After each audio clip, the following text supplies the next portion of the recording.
দর্শক সবাইকে শুভেচ্ছা এবং আজকে আমরা বাংলাদেশ ক্রিকেটের জন্য খুবই আনন্দের একটা দিন।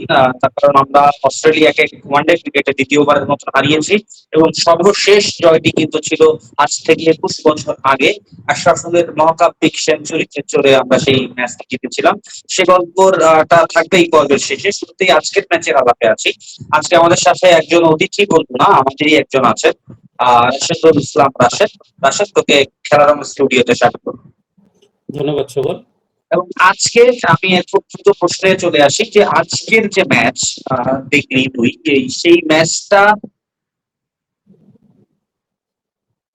এই ম্যাচ আজকের যে ম্যাচটা দেখলি তুই, এই ম্যাচটা নিয়ে এবং ম্যাচটা জয়ের পর তোর সার্বিক পরিস্থিতি এবং তোর পারসেপশন পর্যবেক্ষণটা যদি আমাদের সংক্ষেপে বলবি। আজকের ম্যাচের জয়ের পর আমার কাছে মনে হয়নি যে বাংলাদেশ আর অস্ট্রেলিয়ার খেলা, মানে মনে হচ্ছে যে বাংলাদেশ আর জিম্বাবুয়ে খেলা, অথবা এটা বলতে পারি যে বাংলাদেশ অস্ট্রেলিয়া হয়ে গেছে আর অস্ট্রেলিয়া বাংলাদেশ হয়ে গেছে আজকে।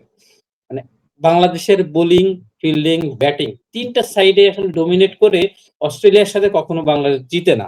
এর আগে 2021 সালে বাংলাদেশ কিন্তু 4-1 টি-20 সিরিজ জিতেছিল, কিন্তু প্রত্যেকটা ম্যাচ কিন্তু একটা টাইটু একটা ব্যাপার ছিল। কিন্তু আজকের যে পারফরমেন্স, বাংলাদেশ অলরাউন্ডিং পারফরমেন্স করেছে, যার ফলে বাংলাদেশের মানে এই জয়টা সাম্প্রতিক পারফরমেন্সের কারণে অনিমেয় ছিল। যেহেতু অস্ট্রেলিয়া আসলে মেইন টিম আসে নাই, তারপরও অস্ট্রেলিয়া তো অস্ট্রেলিয়াই, যে টিমই আসুক অস্ট্রেলিয়াকে হারানো সবসময় গৌরবের। আমি আসলে খুবই গৌরব বোধ করছি বাংলাদেশের এই দল অস্ট্রেলিয়াকে হারাতে পেরেছে। এই জন্য আজকের ম্যাচের নায়ক তো নিঃসন্দেহে মোসাদ্দেক হোসেন সৈকত। এবং এই ম্যাচে আরো একজন নায়কের কথা আমাদেরকে বলতে হবে, অবশ্যই নাহিদ রানার কথা। কিন্তু শুরুতেই যদি সৈকতের কথা একটু বিশেষ ভাবে বলি, সৈকত দলে ফিরে এসেছেন 2022 সালে সম্ভবত সর্বশেষ ম্যাচটি খেলেছিলেন। সময়ের হিসাবে প্রায় 4 বছর পরে তিনি দলে ফিরে এসেছেন। তিনি কি একটু কম সুযোগ পেয়েছেন অন্যদের তুলনায়, এবং তার এই ফিরে আসাটাকে তুই কিভাবে দেখছিস যদি খুব সংক্ষেপে বলি। আসলে মোসাদ্দেক হোসেনের ফিরে আসা না, মানে এরকম মনে হয়েছে যে ওই এভাবেও ফিরে আসা যায়, হ্যাঁ এভাবেই ফিরে আসতে হয়, এরকম একটা ব্যাপার। তো যে চন্দ্রবিন্দু একটা গান আছে না, সেই গানের কথা বলতে যে ওই গানের সাথে মিল করে যে এভাবে ফিরে আসা যায়। তো মোসাদ্দেক হোসেনের কামব্যাক দেখে মনে হচ্ছে না বাংলাদেশে আসলে এরকম সাকিব আল হাসান মানে সাকিবীয় পারফরমেন্স হয়েছে। সাকিব কিন্তু দিনের পর দিন এই কাজটাই করে আসছে। আড়ালে আবডালে প্রত্যেকটা ম্যাচেই দেখবি যে একটা দুইটা উইকেট, 50+ রান, বা যদি কম রানও করে 40-45, সেটা কিন্তু ক্রুশিয়াল রান। মানে সাকিবের যে একটা অভাব ছিল, যে ব্যাটিং এ, বোলিং এ, ফিল্ডিং এ সব সাইডে একটা অবদান রাখার যে একটা প্লেয়ারের অভাব ছিল, সেটা কিন্তু আজকে মোসাদ্দেক মনে করে দিয়েছে। এবং মোসাদ্দেক যদি এই ধরনের পারফরমেন্স কন্টিনিউ করতে থাকে, তাহলে কিন্তু আসলে দলের অনেক রদবদল হয়ে যাবে। অনেকের আসলে দল থেকে বিদায় নিতে হতে পারে, হতে পারে সে ক্যাপ্টেনও। দলে একটা ফাইন টিউনিং হওয়ার পসিবিলিটি রয়েছে। সেটাই আমার মনে হয়, এই সব স্বপ্ন দেখার জন্য এটা টু আর্লি। আমরা চাইবো নিশ্চয়ই, বাংলাদেশের ক্রিকেটের সমর্থক হিসেবে চাইবো সাদ্দাম হোসেন সৈকত ধারাবাহিক হয়ে উঠুন। আজকের পারফরমেন্সটা নিঃসন্দেহে যে একটা ভালো বিশেষণ দিদি, যে সাকিবীয় পারফরমেন্স অনেকদিন পর বাংলাদেশ ক্রিকেটে দেখা গেল। সাকিবের পর আসলে যে ব্যাটিং এ, বোলিং এ দুই দিক দিয়ে লিড করা, এই টাইপ পারফরমেন্স কিন্তু আমরা খুব বেশি দেখি। তো সৈকতের সাথেই যার কথা বলছিলাম, যে আজকের ম্যাচের পার্শ্ব নায়ক বললে তার নায়কোচিত পারফরমেন্সকে আসলে ছোট করে দেখা হয়। তিনিও নায়ক, তিনিও অন্যতম নায়ক, নাহিদ রানা। নাহিদ রানা আজকে 4টি উইকেট, এবং অস্ট্রেলিয়ার আমি যদি বলি যে মেরুদণ্ড ব্যাটিং এর, সেইটাই তিনি ভেঙে দিয়েছিলেন। অসামান্য বোলিং। এই আজকে নাহিদ রানার পারফরমেন্সটা তোর কাছে, তোর চোখে কেমন লেগেছে, সেইটার এক ধরনের বিশ্লেষণ যদি আমার। নাহিদ রানার পারফরমেন্স এক কথায় অনবদ্য। তুই যদি হিসাব করিস লাস্ট কয়েকটা সিরিজে নাহিদ রানা আসলেই অসাধারণ পারফরমেন্স করছে। এবং এই যে পিএসএল খেলা হলো, পিএসএল খেলার আগ থেকেই নাহিদ রানা দুর্দান্ত ফর্মে, টেস্ট বলিস, ওয়ানডে বলিস, টি-20, যে কোনো ফরম্যাটে, in all format Nahid Rana perform করেই যাচ্ছে। কিন্তু অস্ট্রেলিয়ার সাথে নাহিদ রানা এত ভালো বল করবে, আর পুরাতন বলে, বিশেষ করে পুরাতন বলের কথা যদি, পুরাতন বলে নাহিদ রানা অসাধারণ হয়ে উঠছে দিন দিন। তুই দেখবি নাহিদ রানা যখন 10ম ওভারে বলে আসলো, তখন জশ ইংলিশের উইকেটটা নিল। তারপরে কিন্তু ওরা প্রায় জুটি বেঁধে ফেলছিল, বেশ ভালোই খেলছিল। পরে যখন নাহিদ রানা আবার তার সেকেন্ড স্পেলে বলে আসলো, সেই স্পেলটা ছিল জাস্ট দুর্দান্ত। পুরাতন বলে এরকম পেস জেনারেট করে উইকেট তুলে নেওয়া, এটা আসলে অসাধারণ। এটা বাংলাদেশকে ইতিহাসের আসলে এরকম খুব কম দেখা গেছে। আমরা শোয়েব আক্তারকে দেখতাম, খুব ছোটবেলায় দেখছি যে কোনো সময় আসুক ওর ১৪০, ৪৫, ৫০ গতি থাকতো। নাহিদ রানা দেখবি যে আজকে একটা স্লট ডেলিভারি করেছিল, শেষের দিকে এসে ১১০। তাছাড়া প্রত্যেকটা ডেলিভারি ১৪০, ৪৫ এর উপরে এবং ১৫১ তার গতি ছিল আজকে। তো এই আচ্ছা, পেস জেনারেট করে উইকেট নেওয়াটা আসলে খুব ডিফিকাল্ট কাজ। জশ ইংলিশের উইকেটটা বলবো, অ্যালেক্স ক্যারির উইকেটটা বলবো, লিটারেলি তারা কিছু দেখেই নাই। মানে এই ধরনের পেস অ্যাটাক আমাদের এই জয়ের কারণ আমার মনে হয়। এর সাথে আমি তাসকিন এবং মুস্তাফিজকেও প্রশংসা করব যে তারা শুরুর দিকে খুব ভালো বল করেছে। বিশেষ করে ১ম বলে উইকেট নিয়ে ব্যাকফুটে ফেলে দেওয়া এটা একটা বড় ব্যাপার। পরের ওভারেও আবার উইকেট নিয়ে নিল মুস্তাফিজ। আ পেস অ্যাটাক অসাধারণ ছিল এক কথায়। এইবার যদি আমি একটু ব্যতিক্রমী আলাপে যেতে চাই, যে ভালো দুইজন পারফর্মারের পারফরমেন্স নিয়ে কথা বললাম। এবার যদি আমরা বলি আমাদের captain fantastic, captain leading from the front, সেই মেহেদী হাসান মিরাজের আজকে পারফরমেন্স ৩টা সেক্টরে গিয়ে ব্যাটিং, বোলিং এবং ফিল্ডিং তো বটেই, এবং ক্যাপ্টেন্সি সব মিলিয়ে কেমন লাগে মেহেদী হাসান মিরাজকে? আমি ক্যাপ্টেন্সি দিয়ে শুরু করি। যেহেতু ক্যাপ্টেন্সি কোঠায় তিনি দলে খেলেন। তো ক্যাপ্টেন্সি দিয়ে যদি আমরা শুরু করি খুব সেক্ষেত্রে সংক্ষেপে রাশেদ, আমাদের ও এক ধরনের টাইম বাউন্ডিং আছে, সংক্ষেপে। অবশ্যই স্যার, আমি সংক্ষেপে শেষ করছি। ক্যাপ্টেন্সি দিয়ে যদি শুরু করি সেটা হচ্ছে তার ক্যাপ্টেন্সি খুব জঘন্য ছিল আজকে। আমি দেখতেছিলাম একটা সময় বারবার সে আ তানভীররে বারবার বলে দিচ্ছিল। তানভীর তো মার খাইতেছিল। তানভীরের বল আজকে জায়গা মতো পড়ছিল না। আর যেহেতু লেফটিরা ভালো খেলছিল, ওকে দরকার ছিল না তানভীরকে। আমরা কিন্তু সাইফ হাসান আমাদের বলে আছে, বোলিং করতে পারে অফ স্পিনের ক্ষেত্রে। আবার অনেক বিকল্পও আছে। আমরা তৌহিদ হৃদয়কে দিয়েও ট্রাই করতে পারি। কিন্তু আমরা সাইফকে বারবার বলে আনার কোনো দরকার নাই। আমার মনে হয় না যে, মানে সরি, তানভীরকে। ওই সময় আ মনে হলো যে নাজমুল হোসেন শান্ত এসে একটা করল যে, "না, তানভীরকে ডাকিস না, তুই এখন ইয়াকে ডাক।" নাহিদ রানা এবং ওই সময় এসে কিন্তু উইকেটটা নিয়ে নিল। তো আমার মনে হয় যে মাঝে মনে হয় যে মিরাজ আসলে ক্যাপ্টেন্সি এই ব্যাপারটা পুরোপুরি কাকে বল দিতে হবে না হবে এই ব্যাপারটা যায় না মিরাজের সাথে। আর আরো একটা ব্যাপার হইতে পারে, যেহেতু সে বোলিং, ফিল্ডিং বা ব্যাটিং যেকোনো জায়গায় পারফর্ম করতে পারছে না। যার কারণে সে আসলে অধিনায়কত্বটা এনজয় করতে পারতেছে না। ক্যাপ্টেন্সিটা তার হচ্ছে না। আবার এটাও হতে পারে যে ক্যাপ্টেন্সি প্রেশারে সে ব্যাট বল ফিল্ডিং কোন কিছুতেই আসলে মনোযোগ দিতে পারছে না।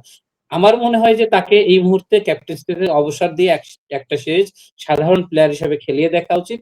তারপর দেখা যাচ্ছে সে যদি পারফর্ম না করতে পারে কিছুদিন রেস্ট দিল আরকি। আচ্ছা, আমরা যদি একটু তোকে মার্কিং করতে বলি, সাম্প্রতিক আজকের ম্যাচ শুধু না, সাম্প্রতিক পারফরমেন্সের ভিত্তিতে তুই ব্যাটসম্যান মেহেদী হাসান মিরাজকে ১০-এ কত দিবি? ১০ এ আসলে -৫। -৫। বোলার মেহেদী হাসান মিরাজ আ বোলার মেহেদী হাসান মিরাজ রিসেন্টলি ভালোই করছে। বোলিং এ আসলে ওই রান চাপানোর যে বিষয়টা, ১০-এ কত দিবি? হ্যাঁ, ১০ এ আমি ওকে ৪ দিব। ৪। হ্যাঁ, আর ক্যাপ্টেন মেহেদী হাসান মিরাজকে কত দিবি? ক্যাপ্টেন মেহেদী হাসান মিরাজকে আমি সর্বোচ্চ 0.5 দিতে পারি। যাক, পজিটিভ মার্কিং আসছে তারপরেও। আচ্ছা, আমরা একদম অনুষ্ঠানের শেষ দিকে চলে আসছি। আজকের ম্যাচ নিয়ে অনেকবার কথা হলো, এবং আজকের ম্যাচটা হয়তো তরুণ প্রজন্মের অনেকেই, যারা এই মুহূর্তে বাংলাদেশ ক্রিকেটের তীব্র সমর্থক, তারা তাদের মতন এই বাংলাদেশ আজকের যে ক্রিকেট দল, সেই দলে অনেক খেলোয়াড়েরই হয়তো আমরা এর আগে সর্বশেষ যখন অস্ট্রেলিয়ার সাথে জয়লাভ করেছিলাম সেই ম্যাচের স্মৃতি হয়তো তাদের স্মৃতিতে নেই, তাদের মনে নেই সেই খেলা দেখার কথা। ২০০৫ সাল ইংল্যান্ডের ন্যাটওয়েস্ট সিরিজ ছিল সেটা। সেই ম্যাচের ত্রিদেশীয় একটা সিরিজ ছিল, ইংল্যান্ড, অস্ট্রেলিয়া, এবং যে কথা আমরা বলেই থাকি যে কোন সৌভাগ্যের ফলে আসলে বাংলাদেশ তৃতীয় দল হিসেবে ওই সিরিজে মনোনীত হয়েছিল, অস্ট্রেলিয়া বা ইংল্যান্ডের কোন খেয়ালে মনে হয়েছিল ওই সময় সর্বশক্তির একটা দল বাংলাদেশকে এই সুযোগ দেওয়া, সেটা জানি না, কিন্তু সেটা একটা দুর্দান্ত সুযোগ ছিল, এবং সেই ম্যাচে অস্ট্রেলিয়াকে বাংলাদেশ হারিয়েছিল এবং ৩৪৯ রান করেছিল অস্ট্রেলিয়া ব্যাট করে, এবং বাংলাদেশ মোহাম্মদ আশরাফুল তিনি ছিলেন কিন্তু আশার ফুল, রাশেদ তোর যদি মনে থাকে বাংলাদেশ ক্রিকেটের। হ্যাঁ, হ্যাঁ। সেই ম্যাচটা নিয়ে তোর যদি স্মৃতিচারণ খুব সংক্ষেপে। মোহাম্মদ আশরাফুলের সেঞ্চুরির পরে বাংলাদেশের আসলে জয়ের জন্য খুব সামান্য কিছু রান দরকার ছিল। তারপর যে আফতাব আহমেদ একের পর এক ডাউন দিয়ে এসে ৬ গুলো মারতেছিল। আফতাব হোসেন বাবু তো এই ম্যাচটায় হাফ সেঞ্চুরি করছিল, তাই না? 50? কাছাকাছি এরকম একটা স্কোর আমি ভুলে গেছি। মনে নাই হয়তো স্কোর দেখলে বলতে পারো। যাই হোক ভালো খেলেছিল আফতাব আহমেদ অনেক ভালো খেলেছিল।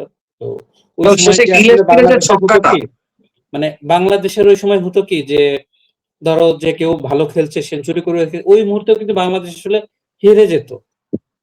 অনেক রেকর্ড আছে। আমরা ২০০২ এ যে রশিদ লতিফের ইসের কথা জানি যে টেস্টে বাংলাদেশ হারলো পাকিস্তানের সাথে। মানে অনেক সময় মানে স্নায়ু চাপে আসলে বাংলাদেশ জিততে পারত না। কিন্তু ওই ম্যাচটাতে আশরাফুল আউট হয়ে যাওয়ার পরও যে স্নায়ু চাপটা ধরে রেখে আসলে আফতাব আহমেদ বা রফিক যারা খেলেছিল আসলে অসাধারণ ছিল। আফতাব আহমেদের যে ছক্কার কথা তুই মনে করতে পারিস। তারপর আশরাফুলের যে উদযাপন সেঞ্চুরির পরে সবকিছু মিলায় না স্মৃতিতে মনে আছে বারবার যে বারবার আসে মানে এখনো ওই যে আশরাফুলের যে সেঞ্চুরির মুহূর্ত ১০১ বলে ১০১ রান সম্ভবত ১০০ রান করেছিল। তারপর আউট হয়ে গেছিল। তো আশরাফুলময় একটা পারফরম্যান্স ছিল। তারপরে থেকে ওই আশরাফুল সময় কাটাবে কিন্তু বাংলাদেশ এলো ওই ছিল ক্রিকেটটা, বাংলাদেশের। মানে ওই সময় কিন্তু বাংলাদেশের ক্রিকেটেও এক ধরনের আশরাফুলিজমের একটা ব্যাপার ছিল যে বাংলাদেশ হ্যাঁ, হ্যাঁ, হ্যাঁ, দল বড় দলের সাথে জিতবে মানেই আশরাফুলকে পারফর্ম করতে হবে। হ্যাঁ। শুধু সেই ম্যাচই না, ধর ওয়ার্ল্ড কাপে সাউথ আফ্রিকাকে যে আমরা হারাইলাম ওই ম্যাচটাও আশরাফুল সম্ভবত 87 সম্ভবত একটা স্কোর করছিল। এবং বাংলাদেশ বড় দলকে হারাচ্ছে মানেই সেইখানে টপ ইভেন পারফরম্যান্স। হচ্ছে তুই যখন ১ম টি-টোয়েন্টি বিশ্বকাপে আমরা অস্ট্রেলিয়া সম্ভবত ওয়েস্ট ইন্ডিজকে হারিয়েছিলাম। সেখানেও আশরাফুলের সম্ভবত ২৭ বা ২৮ বলে ৬১ রানের একটা ইনিংস ছিল। ৬১ রানে ইনিংস। এবং ওই ম্যাচে আরেকটা জিনিস আমার মনে পড়ে, টি-টোয়েন্টি ক্রিকেট ইতিহাসে প্রথম উইকেট মেডেন উইকেট নিছিল সৈয়দ রাসেল আমাদের, ওই ক্রিস রাসেল গেইলের উইকেট সহ সম্ভবত। হুম, হুম, হুম। এবং ওইটাই কিন্তু টি-টোয়েন্টি ক্রিকেট ইতিহাসেরই প্রথম মেডেল প্রথম উইকেট। Wicket medal. অনেক স্মৃতি আসলে মনে পড়ে। আচ্ছা যাই হোক, আমরা স্মৃতিচারণ করবো। মানে আজকের ম্যাচটা তো দুর্দান্ত ম্যাচ, এবং বাংলাদেশ অস্ট্রেলিয়ার সাথে, যে অস্ট্রেলিয়ায় হোক সেটা হয় পূর্ণ শক্তি না হোক, সেটাই। অস্ট্রেলিয়ার সাথে ডমিনেট না, করে আমি খেলতেছে কথা এরকম। বলি, একটা কথা বললেই সেটা হচ্ছে যে দেখ আমরা বাংলাদেশকে আজকে হারালাম। ২০২১ এ আমরা ৪-১ এ টি-টোয়েন্টি সিরিজ হারিয়েছি। ২০১৬ তে আমরা টেস্ট হারিয়েছি। ভবিষ্যতে তো আরো হারাবো। কিন্তু ওই যে ২০০৫ এর যে স্মৃতি না এটা সবসময় মনে ওইটা থাকবে। তরতাজা, মানে হ্যাঁ, ওইটার সাথে আর কোনো স্মৃতির হয়তো আর তুলনা কোন হবে কিছুর না। কম্পেয়ার চলে না। অবশ্যই। সেটাই। তো আমি যে কথা বলতেছিলাম যে মানে আজকের ম্যাচটা তো আমরা নিঃসন্দেহে দুর্দান্ত খেলছি, এবং এমন বাংলাদেশ আমরা খুব বেশি দেখি না। তো আজকের বাংলাদেশের পারফরমেন্স আশা জায়গায় নিয়ে, কিন্তু বাংলাদেশ এর আগেও অনেকবার আশা জায়গায় নিয়ে পারফরমেন্স করেছে, এবং তার সাথে খুব নিষ্ঠুরতার সাথে সেই আশা ভেঙেও দিয়েছে। এখন আমাদের আসন্ন একটা বিগ ইভেন্ট আছে, সেটা হচ্ছে ২০২৭ সালের ক্রিকেট বিশ্বকাপ। সেই বিশ্বকাপে বাংলাদেশের সম্ভাবনার জায়গা এবং এই মুহূর্তে বাংলাদেশের করণীয় কি বা কি কি পদক্ষেপ নেওয়া উচিত বিশ্বকাপে সফল হওয়ার জন্য, এটা তো যদি একটু বলতে, যেহেতু মানে কি কি তোদের করণীয় অনুষ্ঠানের সময় সংক্ষেপ, সম্ভাবনার জায়গা। আমাদের অনুষ্ঠানের সময় সংক্ষেপে বলছি সেটা হচ্ছে প্রথমত যেটা করা উচিত যে এই যে মোসাদ্দেককে ইনক্লুশন হলো। এখন আমরা দেখতে পাচ্ছি যে টপ অর্ডারে আমাদের সাইফ হাসানকে নিয়ে সমস্যা। আমরা অবশ্যই সেখানে সৌম্যকে ট্রাই করব। সৌম্য এবং তানজিদের জুটিটা আমরা আমাদের দেখার অপেক্ষা আছে আসলে কেমন করে। Left hand right hand combination রাখতে হবে ভাই এমন কোনো কথা নাই। ১ম এ ৩ জন লেফট হ্যান্ড খেলুক, সমস্যা কোথায়? তারপর তো তৌহিদ এই হৃদয় লেফট হ্যান্ড রাইট হ্যান্ড রাখতেছে। কম্বিনেশন সম্ভবত আমাদের বাংলাদেশের ক্রিকেটে এক ধরনের মুখস্থ একটা ক্যাপ্টেন্সি বা বিভিন্ন কিছুর ক্ষেত্রে এই মুখস্থ একটা ব্যাপার হয়ে গেছে। মিথের মতো হয়ে গেছে যে আসলে myth, left exactly। Hand and right এর কম্বিনেশন। আমার কাছে এটা খুবই একটা মানে খুবই আনইউজুয়াল এবং ফালতু একটা জিনিস মনে হয়। যে লেফট হ্যান্ড রাইট এই যে সাইফ হাসান যে এত সুযোগ পাচ্ছে এই লেফট হ্যান্ড রাইট হ্যান্ড কম্বিনেশনের কারণেই। তো আমার মনে হয় যে সৌম্য ফর্মে থাকা অবস্থায় আসলে সে জাতীয় দলে সুযোগ পাচ্ছে না। এটা খুব বাজে একটা ব্যাপার। তো সৌম্য এবং তানজিদের জুটি দেখতে হবে। এছাড়া মেহেদী হাসান মিরাজ তাকে ক্যাপ্টেন্সি থেকে বাদ দিয়ে আমি যেটা শুরুতেই বললাম যে তাকে সাধারণ প্লেয়ার হিসেবে খেলানো উচিত এবং আরো দেখতে হবে যে দলের কোথায় ত্রুটি আছে এবং ফিল্ডিং, বোলিং আমার মনে হয় যে জিনিসটা ঠিক আছে এখন পর্যন্ত সেটা হচ্ছে পেস অ্যাটাকটা একদম পারফেক্ট আছে। তো আমরা যা আজকে যে ৩ জন খেললো আ তো এইটা এই মুস্তাফিজ, পারফেক্টটা ধরে তাসকিন রাখতে হবে বাংলাদেশের হ্যাঁ, ক্রিকেটে যেটা হয়। পারফেকশনটা ধরে রাখতে হবে। এটা আসলে ডিপেন্ড করছে। সামনে আমরা বাইরে অনেকগুলো সিরিজ রয়েছে। ওয়েস্ট ইন্ডিজ আছে, আমরা সাউথ আফ্রিকায় যাবো, আয়ারল্যান্ডে যাবো, জিম্বাবুয়ে যাবো। এই সিরিজগুলোতে আসলে দেখতে হবে যে এই প্লেয়ার গুলো বাইরে গেলে আসলে কেমন করে। তো আমরা যদি আমাদের পারফরম্যান্স ঠিক থাকে তাহলে আমরা আসলে এই দল নিয়ে আমরা ওয়ার্ল্ড কাপে যেতে পারবো। কিন্তু ওই যে কিছু জায়গা ব্যাটিং এর রদবদল হতে পারে, অলরাউন্ডার এর রদবদল হতে পারে। ওয়ার্ল্ড কাপে তুই কি প্রত্যাশা করিস বাংলাদেশ টিমের কাছ থেকে, মানে কোন কোন সফলতার কোন মানদণ্ড তারা অর্জন করবে? আমি এটাই চাই যে এ যাবৎকালে বাংলাদেশ আর it's too early to say যে এ যাবৎকালে বাংলাদেশ যা করে নাই সেটা অন্তত সেমিফাইনালে যাবে এই আশা আমি করি। আচ্ছা, বাংলাদেশের ক্রিকেটের তো অনেকদিন হইলো, 27 বছর মানে টেস্ট স্ট্যাটাসই পাইছি, হুম। একটানা সন্তত 7টা বা 8টা ওয়ার্ল্ড কাপ খেলতেছি। বিশ্বকাপ যেটা প্রত্যাশা করতে পারবো কবে? মানে এটা কি আমার মনে এখনো হয় টু আর্লি? আমরা কি এখনো শিখতেছি? আমার মনে হয় 2031 বা 35 এর মধ্যে আমরা একটা ওয়ার্ল্ড কাপ নিয়ে নিতে পারি। পসিবিলিটি আছে। ধন্যবাদ রাশিদুলকে আমাদের আজকে সময় দেওয়ার জন্য, এবং এমন আমরা আজকে একটু অগোছালো ভাবে, একটু অপ্রস্তুত ভাবে আপনাদের সামনে এসেছি, তার কারণ বাংলাদেশ ক্রিকেটে অসাধারণ আনন্দের একটা উপলক্ষ এসেছে। বাংলাদেশের ক্রিকেটে এমন অসাধারণ আনন্দের উপলক্ষ বারবার আসুক, আর এমন সেই উপলক্ষ আনন্দের ভাগাভাগি করে নেওয়ার জন্য আমরাও আপনাদের সাথে বারবার আসতে চাই। দর্শক, খেলাধুলার সাথে থাকুন, খেলা রঙের সাথে থাকুন। আজকের মতন শুভরাত্রি।